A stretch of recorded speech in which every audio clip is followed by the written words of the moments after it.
So I do want to say I'm so happy to be back podcasting because I missed Me it. too.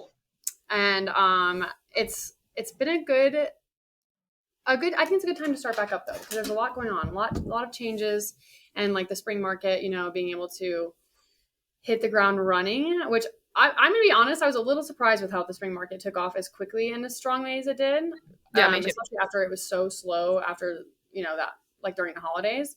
It was seriously just like everyone woke up one day and was like, okay, you know what? We're just gonna buy a house. We don't care about rates. We don't care about inventory. It's just time now. Yep. Yeah, no, I think it's hard too. I mean, we always talk about what we hear on Inman or on the news or whatever, but I do think we both have kind of nailed on the head kind of what this spring's looking like. And it's definitely earlier than I think we planned. Yeah. But, odds of selling are higher and inventory is higher. So we're going to start to see, I think, good things happen. But we're definitely hitting that nice upwards hump of everybody kind of just realizing that the world's the world and that shouldn't stop you from buying a house. So Yeah. Speaking of odds of selling, it's like 65%, which is higher I than think it's pre-COVID. 68% actually. So exciting. Yeah, I'm like, okay, good. So it's going to be a great year, which it is is. good for all the people that were so like, like for me, example, buying a house at the very height of the market. It's like, so we did see about 8%, drop off from value from the height of it. And so it's like, okay, but now we've seen 2 to 4% appreciation every month for February, and we're going to see it again in March. So it's like, okay, this is how Colorado is, it's like, yes, it comes down a little bit, but it's such a strong market in general that it's just going to pop right back up. So it's encouraging that now we can start to like tell people, especially when we're doing real estate reviews. It's like, okay, yes, things did come down a little bit off an insane amount of equity over 2020 and 2021. And now, things are on the rise again, just like they are. Real estate is cyclical. We're not day trading homes, so it's nice now to be able to have those conversations with people. It's like now you've seen what the worst of it, where all these people were concerned about a crash or whatever, and it's like, okay, now we know with certainty based on the last couple months numbers that is not going to happen. No, and I think that you hit it on the head of we've kind of seen the worst of it, but it's also hard. I mean, I always relate real estate to kind of like your car in the mechanic shop. We rely on them to do the work and then we take it back and we're like, oh, cool, I got my oil changed and my tires rotated. Whereas people with buying real estate are coming to us going, okay, we've never done this before. We have done this before, but it was a totally different situation. So like lead us in the right direction, which Yeah. is hard because, you can only go off of what you know on social media, but it's important to remember that like we are, like you said, we're not day trading houses. Like these are people's livelihoods and homes that people are either purchasing as an investment or, their next home to have their family grow up in. So it's just an interesting time, but I'm happy to see the positivity in it instead of just like, oh my God, what's going to happen next kind of thing. Exactly.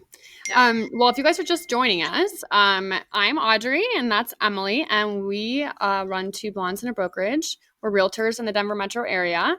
And today we're actually going to talk about new builds and more so just about the process, because I think, you hear a lot of things about new builds, but how does it differ from just like a standard residential transaction? What are the benefits? And I think, now it's relevant too with the market picking up again for the buyers that maybe can't compete in the multiple offer situations we're seeing in the Denver metro area. It's a good time to start thinking about new builds again. And so I actually have a client closing on one next on Monday. And she was telling me today that the new builds that are being listed now, so she's been on a contract for a few weeks, are already higher than her purchase price. And she's like an end unit, back into open space, and these inner units are now. So she's seeing the value of the appreciation already, which I feel like is really common for new builds, especially in an intense market, because they start to increase the price every week. I remember when one of my clients went under contract, this was over a year ago, but when the market was really intense, they were raising the price on those new builds $7,500 a week. Yep. And so you get locked in at this price. Like, let's say you get locked in at 365, and then they decide to raise the price while the market's intense.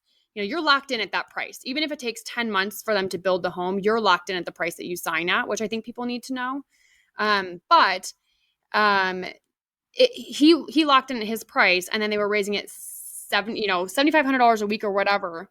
So by the time he moved into his home, he had like $80,000 in equity and he hadn't even closed on it yet, you know? And so I think that's a huge benefit and something to consider, especially like when we know the market's going to be intense. And it's like, okay, so maybe you do know you want to own a home or whatever, but you're not quite ready, or you want something brand new, you're very specific on area, whatever. I think a new build is a great option for that because then you can actually come in with instant equity too. Oh, 100%. And the best part about a new build is not only is it a new home, but you're not there's not the competition. I mean, Yeah. obviously, sales they're gonna do what they can, but you get the ability to kind of come into something that's not just a new home, but a new community. And that brings tons of opportunities. So if you're looking for a specific location, another great thing about new builds is, you can't go into an older neighborhood and go, okay, I want the ranch floor plan. You can have your agent door knock. You can keep an eye out for that, but you can actually pick a spot you like, pick the plan that you like.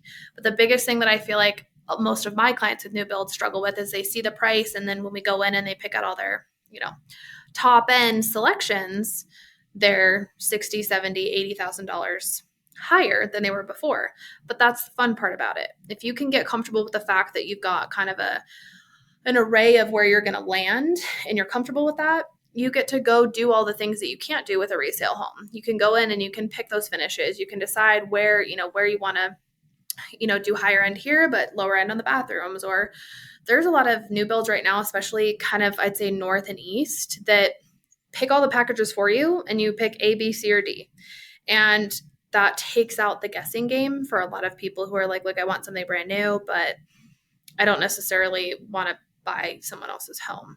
So that's huge. And, you get the opportunity of, if it's ready to be built in a couple months, awesome.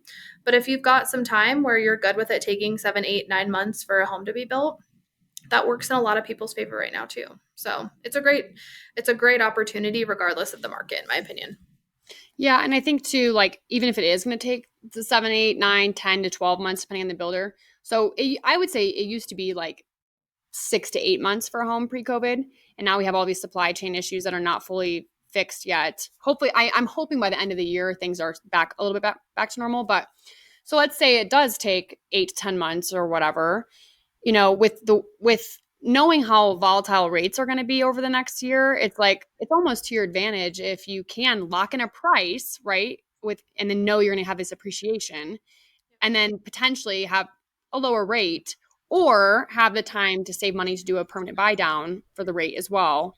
And then it's like, okay, so if rates do drop by that time, awesome. You have this extra money that you can use for whatever that you've saved to do the buy down. And if they haven't, you've given yourself an extra 8 months to put yourself in a position where you won't have to refinance in the next 6 months or whatever, because you can do that permanent buy down. So I do think that like we're like right now is actually the perfect time to be talking or thinking about new builds, because I think there's going to be a lot of like, I just think the timing is going to work out really well for them. And so another thing to consider though too with a new build is that the contract is different. So I think that's like one thing that people, it's not like a resale contract. And so you go in with your agent, you go in, you look at, like you said, you get to pick an option, you get to look at the model home. Also, model homes are always going to have $100,000 to $150,000 worth of upgrades. So that's something to keep in mind. Like, you're going to see the cream of the crop that is most likely not going to be within the price range that you're looking for it for that certain model, right? So that's something to keep in mind. But you'll go in, you'll look at the models, you'll look at their floor plans, then you sign a builder contract. And something to just keep in mind is that buyers are not contractually protected with builder contracts. They hold all the power and they can pretty much terminate on you at any point without any, consequences on their end. And you don't really have any reason to terminate once you're under contract and you've gotten through like the loan approval process. You don't have a reason to terminate without losing your earnest money. So I do think that's like a big difference that people need to know. Whereas like sometimes first time home buyers take a lot of, I don't know, like they find a lot of security in the fact that they know they have all these outs, right? They have the inspection and the appraisal and loan objection and loan terms, and you just don't get that in a new build contract. So I think that's something that's important to know. And keep in mind just a difference, and it's like, thankfully most builders are really reputable, but this is another reason why too to engage your agent, because it's like, okay, I need to know, is this a reputable builder, and are they being honest with me? What can I negotiate in this contract versus what can I not? And just knowing in general how the process is going to work. And two, a lot of times they'll offer those incentives, lender incentives, if you use their lender. Yep. And being able to, have a trusted advisor through your realtor and say, okay, is this incentive actually worth it for me, or is it costing me X amount of money on the back end, and it would be better for me to go this route instead? So making sure that you're partnered with people that really have your best interest, because I would say in general, builders are companies and they're looking out for themselves. They're not looking out for the consumer, really. I think there are some really great builder reps that do a good job of that. But at the end of the day, they're there to protect the company. And so you always want to go in with your agent and, knowing that they have lenders and other people in their corner that are going to make sure that you're really getting the best like situation for yourself, not the builder. Right. Well, and from there too, I mean, a lot of our clients will be like, "Oh, I went to walk this new build today, and I told them that I worked with you," and they're going to try to kind of take what they can because again, they're a company. But once that whole process goes through, to your point, being able to kind of weigh out the differences on what their incentives are with their preferred lender, and then what your incentive is with your preferred lender. Once you kind of get through that, at the very end, right before the ETA of when your home is going to be done, you'll do at the later end the inspection instead of on the front end.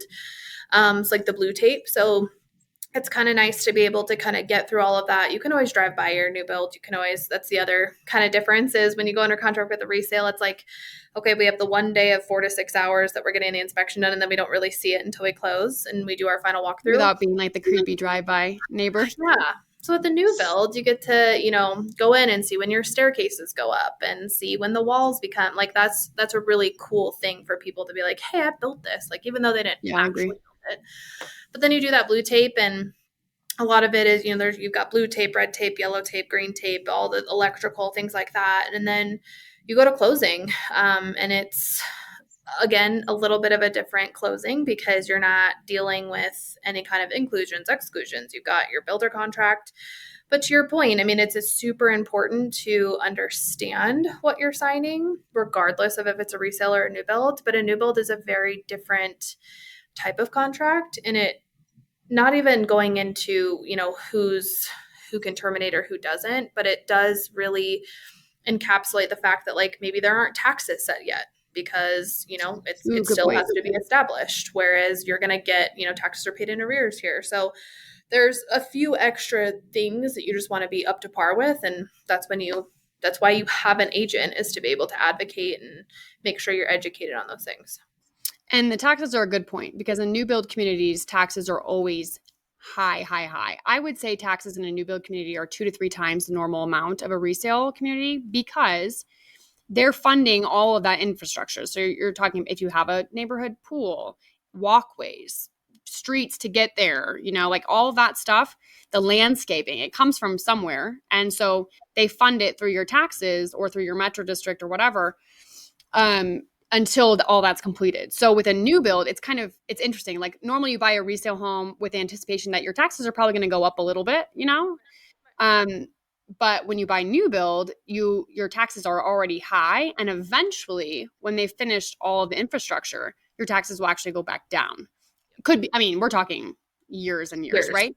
But it is like kind of the opposite of a resale in that way.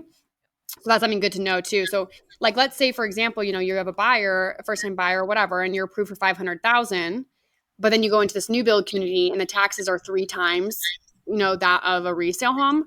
Well, you may not be able to be approved or be comfortable with the payment, because those taxes are part of your escrowed payment. So it's like that monthly payment that every buyer is so focused on, that's so important for their budgeting and everything.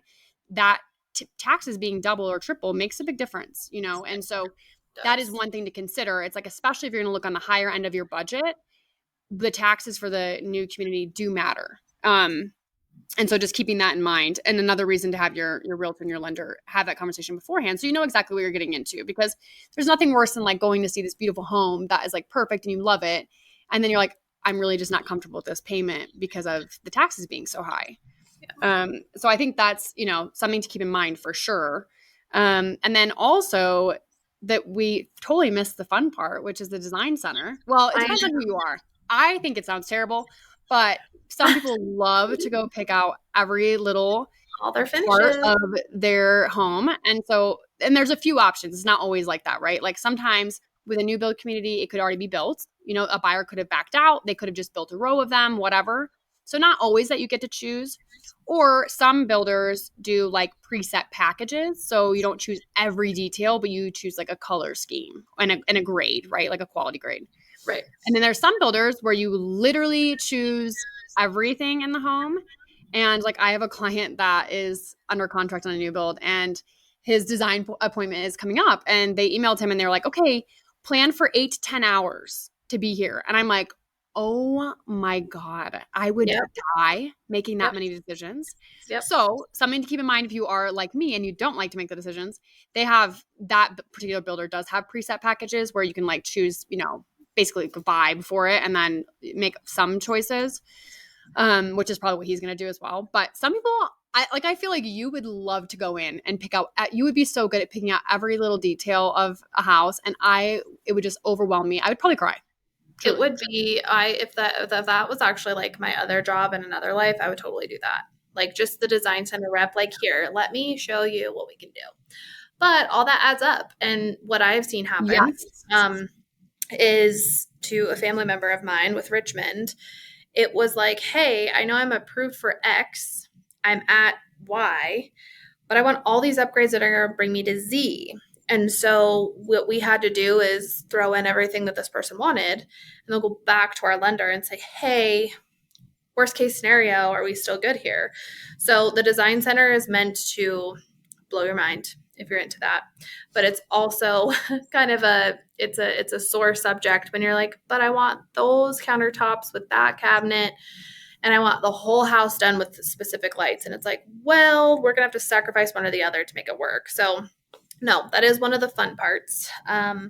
But every builder is different. And what I have found too is every community is different. So just Yes. because a Richmond in Castle Rock does where you can, pick anything a la carte, Richmond in Northfield is going to give you 4 palette options. And that's like the only option you get. So just be cognizant of kind of what that looks like. And when you're going, ask all the questions. I mean, that's the whole purpose of why they have the sales reps there. And whether you're with us or you're not, we will always be representing you, but ask the questions. Ask the questions. We're not going to know that we're going to have to call the builder rep anyways if we're not there with you. But it's just important to kind of know all the things up front so you're not like, oh my God, I'm super wowed by this beautiful home, but I can't even swing it. So, Yeah. And I think too, as far as like asking all the questions and stuff, just there's a lot of confusion, I think, especially with the design center as far as purchase price goes. Cause like you go into a resale home, you write an offer, right? You write an offer of what you're willing to pay for the house. You know what the payment is or the purchase price is. You go into a new build, a range based on what model you like. And then you have your contract price, which is just based on like basically the bare bones of it. And then you go into the design center and it's like you could easily spend $30,000 to $80,000 at the design center. That's then added on to that purchase price as well. So it's kind of unique in that situation where it's like it's it's not exactly what you see is what you get from the start with a new build contract versus a resale. What you're paying from the very beginning. And with a builder, it can change because it depends on how nice of products you want in the home and what colors you want and all that stuff. So that's something to keep in mind too. Like they're always going to show you like a base price, and then depending on what you want to spend on design stuff. And like this is talking about if you don't spend money at the design center, your cabinets come like unpainted without yeah, holes. It's base. like you do have to spend some money. That's something to keep in mind. And also I feel like most of the builder reps are pretty good about being like, this is how much people typically spend at the design center. So you can, decide. And then a lot of time those lender incentives are tied to the design center too. So you could get like a good chunk of change, which is why it's always good to weigh it out. Like, is it better? Because sometimes it is better to use their lender to get those incentives, especially if you're going to be spending like fat money at the design center.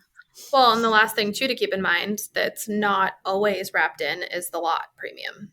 Oh So there yeah. are builders who will include the lot premium into their base price, and others who will be like, oh, and you'll see a house where you're like, that's only 475. Well, yeah, your lot's going to be between $50,000 and $90,000, and if you get the corner lot with views, you're looking at 150 for the lot.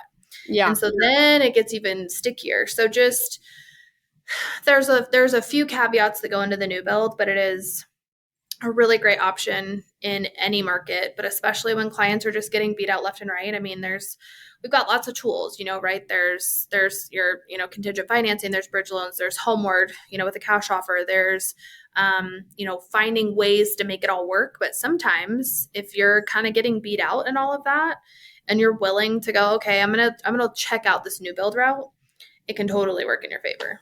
Yep. So I agree for sure. but if you guys have questions, we're always here to answer them. Anytime a new build community comes up and you want to know more about it, we're always happy to make calls, go out there with you, check it out. But you know where to find us, like us, follow us, Two Blondes Yes, in a Brokerage, subscribe. and keep us posted. We love to hear from you guys. Thanks so much for joining us today.